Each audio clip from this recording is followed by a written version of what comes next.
Hey everybody, Brendan here. Welcome back to a new video. Today we're covering game 2 of, I think it's the under 20 junior championships of Ontario, Canada, for those of you who are not from Canada. Um, yeah, so I'm playing with the white pieces against Yuhei, who is a much stronger opponent than me. I got lucky this game. That's kind of a spoiler, is that I ended up winning, but let's get through it and see how. So we see e4, e5, knight f3, and d6. So I think this is my first time seeing the Philidor over the board. I could be wrong, but normally when you see d6 early in these e4, e5 openings, I've noticed that you should be playing for d4.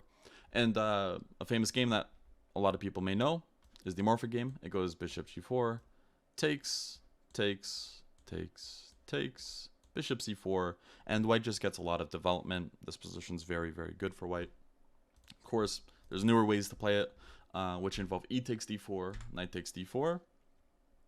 My opponent played knight f6. I played knight c3, and they played bishop e7 here. So I played bishop e2, castles, and rook e8.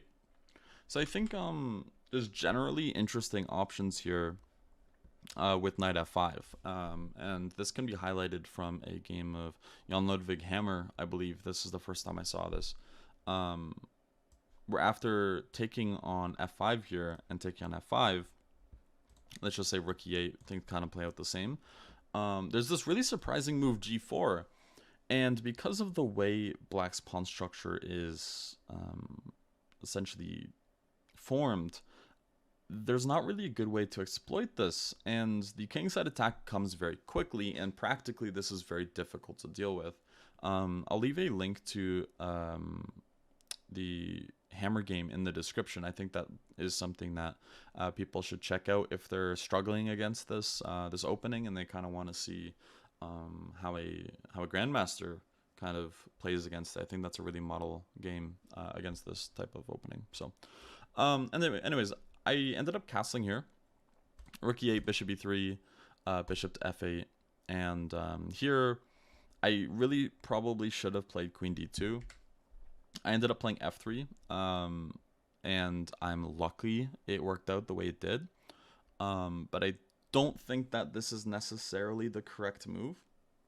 I think queen d2, defending the bishop on e3, and let's just say knight c6, and now f3 makes a lot more sense.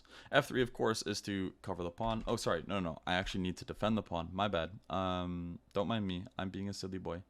Let's just say bishop to f3 then, actually. My bad. Okay, so anyways, yeah, so they played f3, or I played f3, and they played d5, taking advantage of my bishop that was on e3 here.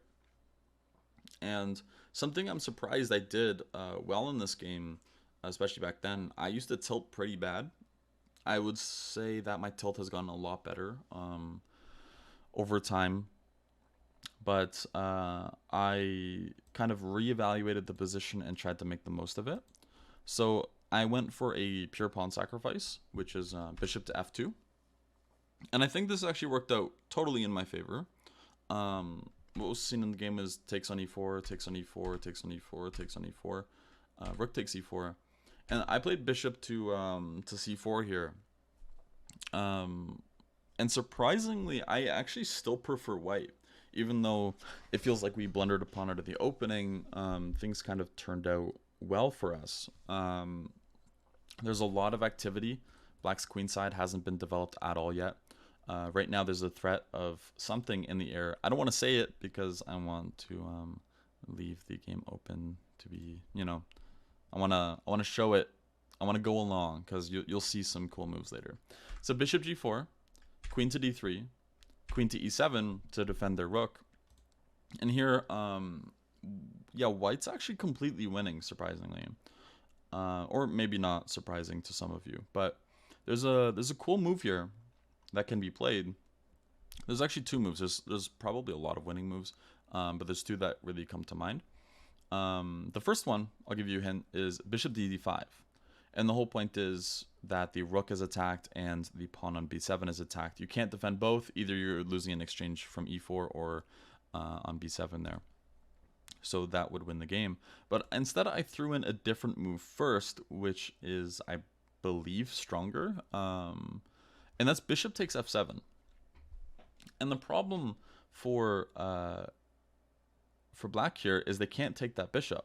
And after they move their king to h8, which is what happened in the game, then I can play bishop d5 and play the move anyways. So why does bishop takes f7 work? First off, if queen takes f7, this one's a bit more obvious. Queen takes e4, they end up losing the exchange here and the pawn. So I get my pawn back and I'm up in exchange. Plus all of my activity, I would say white is clearly winning here. But of course, king takes f7 has to be looked at, even if it looks like, okay, no one's going to play that. You still need to look at it. But bishop h4 check is a cheeky move.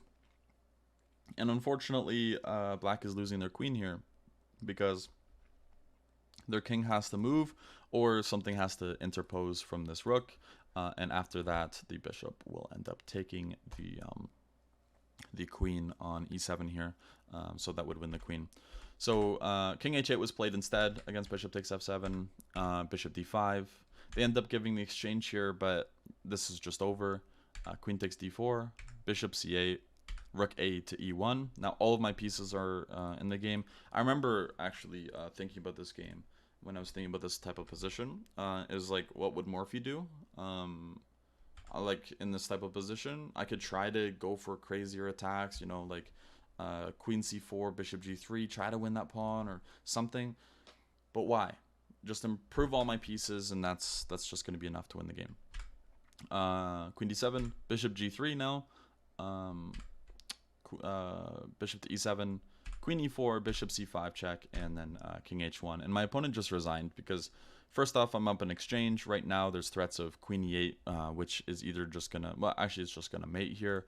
Or if they play something like h6. This is still really, really bad. For example, something like this could come, followed by g6, and rook f7 just wins the queen. And if they take on e8 first, then they actually just lose a bishop, and they're losing more than that, like c6, bishop e4 check, g6, and then I can take on b8. Like it's just overwhelmingly losing in a lot of ways.